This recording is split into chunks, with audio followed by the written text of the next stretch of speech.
Bernie is back. Hey, Mr. Trump, people fought and died to create a democratic society. You're not going to take it away from us. I mean, he is. 83-year-old independent Senator Bernie Sanders is though. drawing crowds Like, even bigger he than he did as a presidential candidate. Feeling the burn? Yeah. For the past month, Sanders has taken his fight against President Donald Trump on the road. He's billing it the Fighting Oligarchy Tour. We will not allow America to become an oligarchy.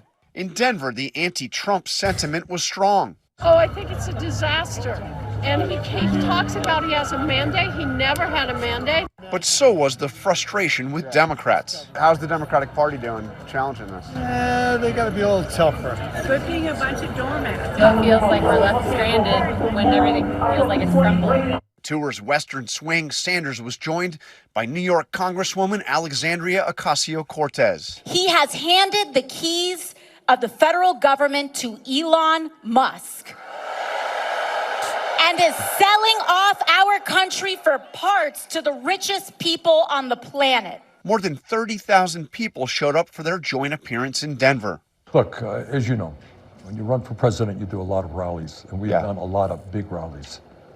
32,000 people here is by far the largest rally I have ever done, and nobody's running for office. That tells you something. So what are you trying to accomplish with this tour? I'm trying to make it clear to the people throughout the world and throughout our own country that the American people are not going to sit idly by and allow Trump establish an oligarchic form of government where Musk and other billionaires are running our government. And we're not going to sit back and allow him to form an authoritarian form of society undermining the Constitution, freedom of speech, freedom of assembly, and undoing what the founding fathers of this country did in the 1790s, separation of powers, making sure that no one person had an extraordinary amount of power. And that is precisely what Trump is trying to do. He wants it all. He doesn't want Congress. He doesn't want the media. He doesn't want the judiciary. He wants all of the power. We cannot allow him to have that. Well, I hear you telling people out there, fight back. What do you mean, though? How do they fight back? Well, it's the question. We're working on it right now. But I think simply, first of all, coming here and showing the world that I think Bernie Sanders especially, I wouldn't even say this about AOC, but Bernie Sanders especially should be bolder and more courageous and not shy away from, saying the S word a little bit. I like this is common sense, this is common sense rhetoric. But like the stuff that like AOC's team is writing for her in terms of my opinions are not ones that are extreme or radical. It's not in the Communist Manifesto. I have these opinions because I care about like workers or whatever. Like you don't have to shit on. You don't have to run around and be like, I'm a card carrying communist. I'm a Maoist third worldist or whatever. That's not the expectation. But there's no reason to present yourself as like anti-communist because it falls back into the same framework. I say this about Democrats across the board, for the record, not just AOC, even though it's worse when it's someone like AOC who's supposed to be like a person who ran on the Democratic Socialist ticket, right? DSA. I don't even think Nancy Pelosi should be coming out and being like, I'm not a socialist, I'm not a communist, communism, socialism. I think that's a self-goal, like that's a self-own. And the reason for why I think that is because Republicans use this as a rhetorical tool to disparage you regardless. Whether you say you're for socialism or against socialism, they say socialism bad. You repeating socialism bad as a tactic is not going to cause people to look at you and go, okay, well, they're saying they're not socialist. Now I like them. They just simply still think you're a socialist. Like half the country still thinks you're a socialist and that it's a bad thing, right? It was ironically Pete Buttigieg that said one of my favorite things about this a very long time ago, I think when everyone was like trying to present themselves as much more radical, where he said, Republicans call us a socialist. They, whether or not we are advocating for socialist policies or not advocating for social policies, I don't care about this distinction. I just want to do right by the working class. Something along those lines, he said. GOP will call us crazy socialists no matter what our policies are. Yep. Time to stop worrying about what the Republicans will say. Look, if it's true that if we embrace... I mean, he is a very skilled orator. His policies are awful. And I think he's a demon. I think he's a neoliberal demon in general. But like as a skilled orator whose father is like the formative guy who translated all of Gramsci's works as a Marxist, I guess he like accidentally figured a couple things out. But a far left agenda, they're going to say we're a bunch of crazy socialists. If we embrace a conservative agenda, you know what they're going to do? They're going to say we're a bunch of crazy socialists. So let's just stand up for the right policy, go out there and defend it. That's the policy I'm putting forward. Now, ironically, he wasn't putting up any policies that were defensible, but it does not matter.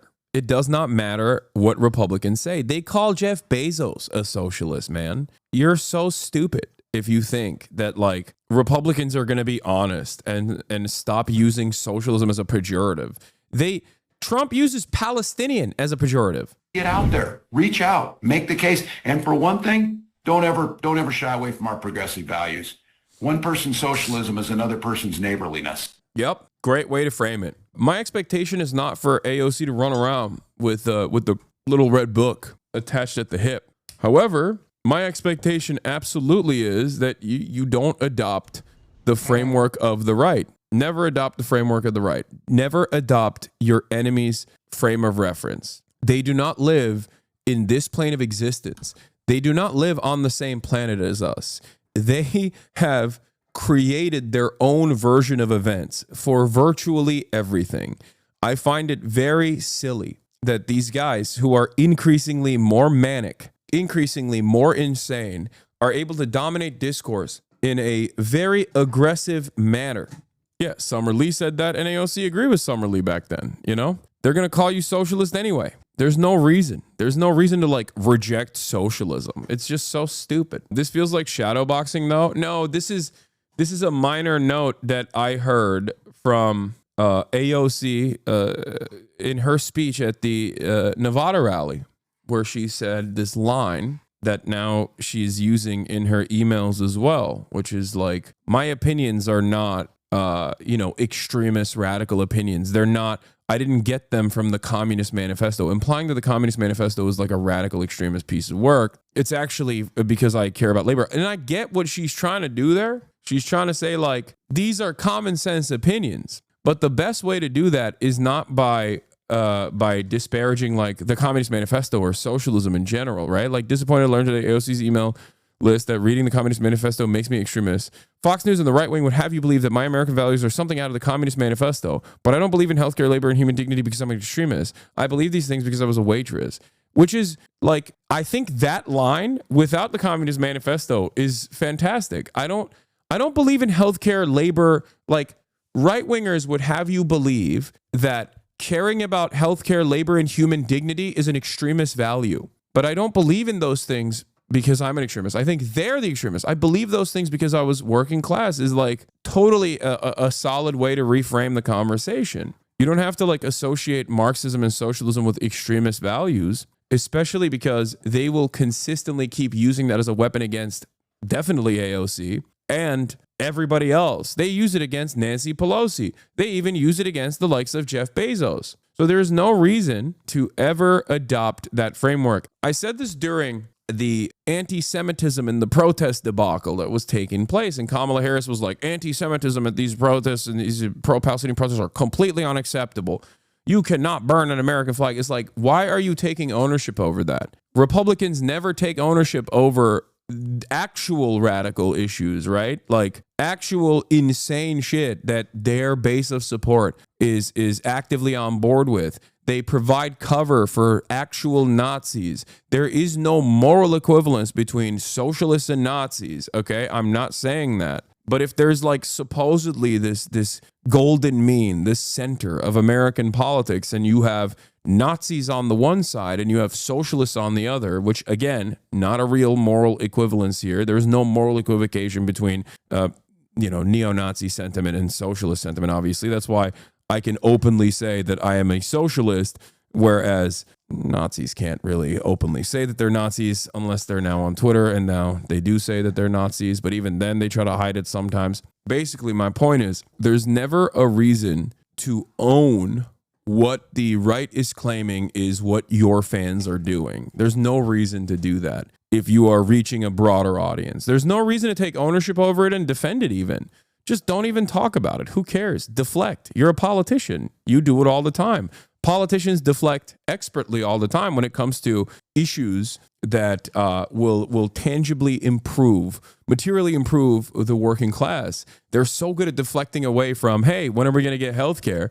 Why can't you deflect away from this? Perhaps the reason why, and this is not for AOC, this is not my criticism for AOC at all, but the reason why someone like Kamala Harris or many others don't actually deflect away from that is because they agree. They don't with socialism, and they also think that they should be the controlled opposition that stops any sort of more left populist movements from developing in this country. But if you are Bernie Sanders, or if you're AOC, if you're Summer Lee, if you are a member of the squad, you should never, ever in a million years stand in opposition to more radical elements within your base of support. That's part of the reason why I also stray away from routinely criticizing people to the left of me, right? Unless there's someone that is engaging in reactionary thought, like the MAGA communists or whatever, and even then I rarely talk about them, despite the fact that they're up my asshole on a regular basis. The reason why I don't talk about them in general, the reason why I don't talk about people to the left of me in general, is because I see no value in criticizing them, because they're moving the needle in their own way in a direction that I think this country should head. It would be so simple to just reframe their argument as if being pro-labor is a Marxist position, then every service worker, electrician, factory worker, and nurse is a Marxist. People calling this a Marxist policy is trying to scare you, trying to hurt you. Yeah. One must ask the question why this is so scary. One must ask the question why. There's so many scary thoughts. Like the Communist Manifesto, the Communist Manifesto is a pamphlet, dude. It is like the easiest read of all time. It's a couple pages. Everyone should read it. You don't have to agree with it if you don't want to, but you should still read it and you should learn about it. Why are you so afraid? Like what? Ooh, scary. You're going to agree with it? Oh no. And Americans are not going to sit back and take what Trump is doing is a good step forward.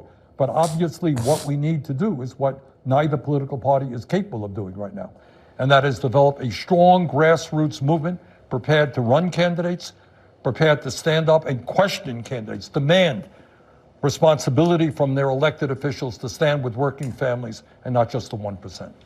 I've been covering you for a long, long time. I've heard you railing against millionaires and billionaires for a long time. Hey, guess what? Is it different? Turns out a few other... You don't need to read the manifesto. There's better, smaller size reads. What are you talking about? The Communist Manifesto is the small size read. I'm not saying read Das Kapital. I'm saying read the Communist Manifesto. The Communist Manifesto is the bite-sized version. What is shorter than that? Sharing is caring? It will take you maximum half an hour if you're a slow reader. People are catching on to that, right? Yeah. I have been talking for many years about this country moving toward an oligarchy. And I think anybody who is not dumb, deaf, or blind is seeing precisely what is happening. Trump's inaugural, right behind them, 3 wealthiest guys in America. You know, Lincoln talked about a government of the people, by the people, for the people. Remember? Well, we got a government of the billionaire class, by the billionaire class, and for the billionaire class. That's what we have. So we're about 60 days into the Trump era, the second Trump era. How would you... So you're a reformist? Only policies will deliver change? No.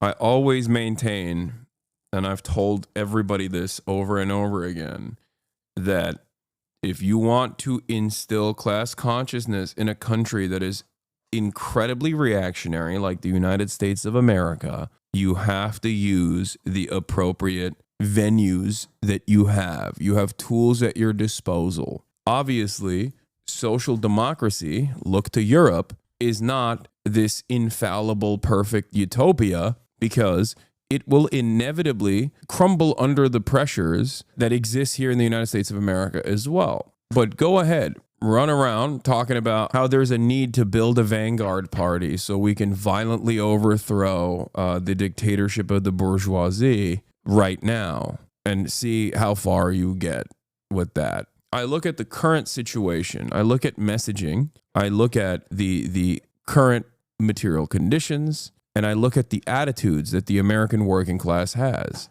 Many people here in this country have no understanding of their class position. They just don't get it at all. So I think, especially right now, the most significant thing to do is to get them to recognize their class position. That's what I focus my efforts on. And I think it's important for people to recognize that. And it's important for people to organize. So there is a network that isn't just the Democratic Party, a network that can apply pressure to at least one of the two parties in this duopoly, or maybe another party that you could create potentially down the line. But you need people power to back that. Let's grade continue. the Democratic Party's response. Well, I would take us back even 2 years before that, before Trump was elected, and saying that it saddens me that when the Democrats had control of the Senate, they did virtually nothing for working people. And I have to say that I'm a member of the Democratic caucus as an independent, so I'm not going to lie to you and tell you otherwise. Yeah. And since then, do I think the Democrats have been effective in rallying the American people in stopping Trump's movement toward oligarchy and authoritarianism? No, I don't. Is there anything that you think Trump has done right? Yeah, I mean, I think cracking down on fentanyl, making sure our borders are stronger. Look, nobody thinks that illegal immigration is appropriate.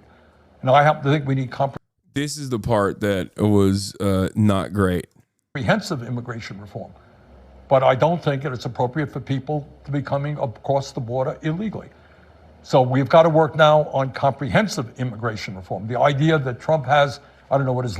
Like, Bernie is supposed to be the guy that is like significantly to the left of the establishment Democrats. And this line right here is quite literally establishment Democrat line. That is like, that's towing the party line. This is unironically the most libbed up thing you can hear from someone like Bernie, who is pro-immigration. Like his statement right here is to try and say, no, we want to open up pathways of immigration so, you know, people aren't actually coming in illegally, that people don't have the need to come in illegally.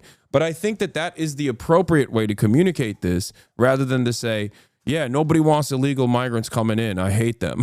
Like, you know what I mean? This kind of stuff does matter, by the way, especially when your goal is to inspire people to you know, take matters in their own hands, to mobilize, to organize. They shouldn't be mobilizing and organizing on those boundaries, in my opinion, especially at a time when the current administration is doing Nazi concentration camp shit. Latest emphasize, he wants to deport 20 million people who are in this country who are undocumented. Well, you do that, you destroy the entire country, because I got news for you. Trump's billionaire friends are not going to pick the crops in California that feed us. They're not going to work in meat packing houses. That's what undocumented people are doing. So we need a variety of programs, guest worker programs, but mostly comprehensive immigration reform. But you know, illegal immigration, it exploded under Biden, and it had been high for times under Trump as well, but it exploded under Biden, and nothing was really done until his last... The moment that you adopt even marginally the Republican framework on this matter, a liberal centrist media outlet will immediately hit you on that and go, it's exploding. And you say, yeah, it's not a bad thing that people want to come here. Let's examine why they want to come here. Part of it is because we've ruined their countries. If you don't want people to come here, nobody wants to leave their home. Nobody wants to leave their culture behind. Nobody wants to leave their families behind. They have to do that because we've ruined these countries. So we must examine why. Trump says he's a peaceful dove. What kind of peaceful dove activities has Donald Trump actually used? What kind of peaceful dove activities has Trump done? He claims to be an isolationist, for example. He's bombing Yemen. Every single president has bombed Yemen. Barack Obama bombed Yemen. Donald Trump bombed Yemen. Biden bombed Yemen. Now Trump is bombing Yemen again. How is that peaceful dove activity? He said he was going to figure out a deal for Ukraine and Russia day one. He said he was going to end the violence in Gaza day one. None of that has happened. Examine why people actually leave these countries if you don't want them to come to the United States of America. But having said that, there is no issue with people coming to the United States of America. We got plenty of space. We got plenty of jobs. There is no finite pool of labor. The real problem is not that there is a finite amount of jobs that are readily available, because when more people come in, you need more houses, you need more roads, you need more teachers, you need more doctors, you need more of everything, which means you need more jobs, right? It opens up more opportunities for the country to grow. As a matter of fact, that is how America has been such a dominant force on this planet and not run into the same issues that other countries have run into in terms of their birth rates.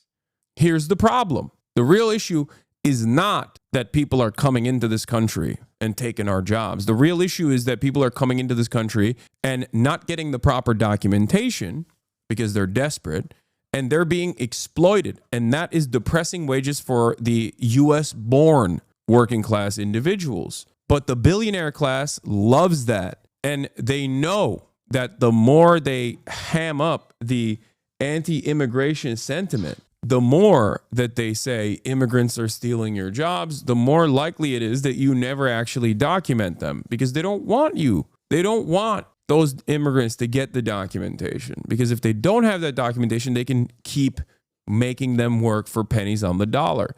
That's it. These are not bad people. These are not villains. These are not violent criminals. These are everyday people just like you and me. Last year in office when he was... Yep, should have done much better, no argument. So realistically, Republicans controlled the House, they've controlled the White House, they control the Senate. So what realistically can be done? Well, for major pieces of legislation, you still need 60 votes in the Senate. And let's be clear, I mean, we have picked many of the spots that I've gone to in Wisconsin, in Iowa, in Michigan.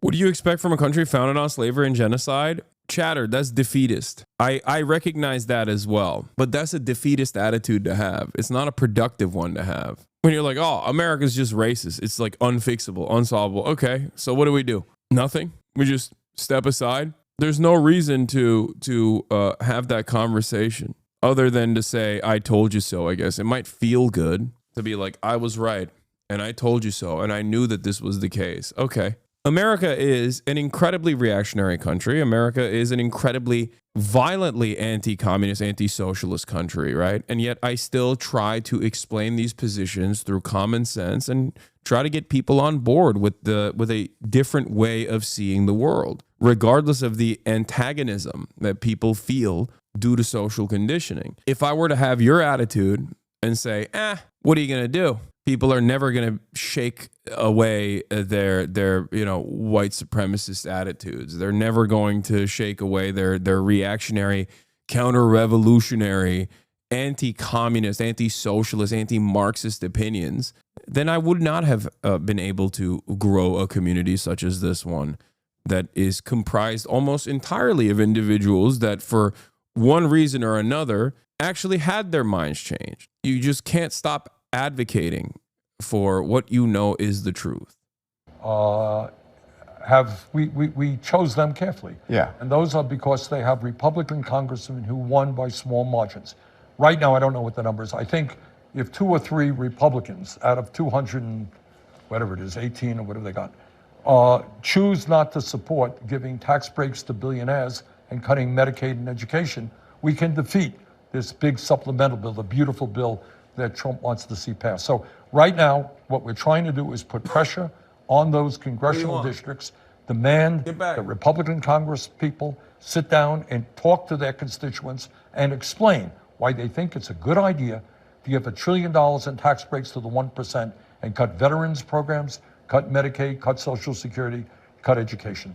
You said that the passage of this bill, the continuing resolution, was a absolute failure of Democratic leadership. Who are you talking about? Well, Schumer is the leader of the party, and it should not have happened, period. No question about it. But, when we talk about Democratic leadership, we're talking about the Democratic Party in general. So look, there's been nobody more critical of Chuck Schumer than I have been, and not just on this thing. But the bottom line is not just Chuck Schumer. It's not just Chuck Schumer. It is you got a Democratic Party in general that is dominated by billionaires, just as the Republican Party is, that is operates under the leadership of a bunch of inside the Beltway consultants, very well paid, who are way out of touch with the 32,000 people who are here today. Ocasio-Cortez's criticism of Schumer has been harsher. fueling speculation she'll challenge him in the Democratic primary when he is up for re-election in 3 years. For his part, Sanders doesn't want to talk about whether or not Schumer should remain the I'm speaking at an Indivisible rally today. Can I get a good luck? Good luck, chatter. Democratic leader in the Senate. And he got irritated when I asked him about the possibility of AOC running, abruptly getting up to end the interview. Okay, you're out there with AOC today. Do you see her as a future of the progressive? We have one of the untold stories Yeah. of what's going on in current American politics is that in the House of Representatives, you have dozens and dozens of strong, smart, disciplined, hardworking young people in the Progressive Caucus. And you know, way back when I first came to the Congress and the House, I helped form the Progressive Caucus. We had 5 people in it at that time. Now they got close to 100. So you got a whole lot of good people. Alexandria is extraordinary. I am so impressed by her work in Congress and she inspires young people all over the country. Would you like to see her join in the Senate? Right now we have, as I said, just a whole lot of people in the Congress. Okay, Jonathan, thanks. Wait, I got one more. This is important. Well, I asked you. Okay. You know, you want to do nonsense, do nonsense. No. I don't want to talk about inside the Beltway stuff. I got 32,000 people. I was just asking you about AOC because she was out there with you. No, fine, but I don't want to talk about this. What was the last question? I was just going to ask you one more question about you. I mean, that's all. I was literally your last. What is your question? Well, I mean, it's easier. Damn, what the hell? I mean, I want to ask you about your future. This is the biggest crowd. You said you ran for president twice. This is the biggest crowd you've ever seen. Are we going to see you run again, or what's your future? No, right now. That's so fun. I didn't even realize he just got up from this interview. That's crazy. I am very proud that the people of the state of Vermont sent me back to the Senate with 63% of the vote. Right now, I'm Vermont senator. That's what I do. Yeah.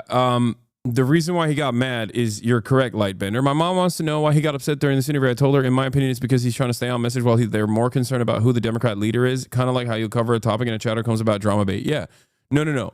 As a journalist, his job is to get the way that journals work is not dissimilar to like LSF clippers, right? His job there is to also get like a quotable moment. And right now there's a lot of inside Beltway drama with respect to Chuck Schumer. And obviously there's a lot of momentum behind the progressive populist wing of the Democrats with Bernie and AOC and the like. And there's a lot of anger and resentment towards Chuck Schumer. People are asking, will AOC actually thwart Chuck Schumer? Will run against Chuck Schumer and primary Chuck Schumer? That's the question that he's going for. If Bernie runs again for president and somehow wins in 2028, was it all worth it? No. Bernie should have had 2 terms by now. America would be in a radically different trajectory, but I also would be actively fighting against the Bernie administration as well, most likely, because he would probably do a lot of the same, not to the same degree, but like he probably would be doing a lot of aggro foreign policy shit as well.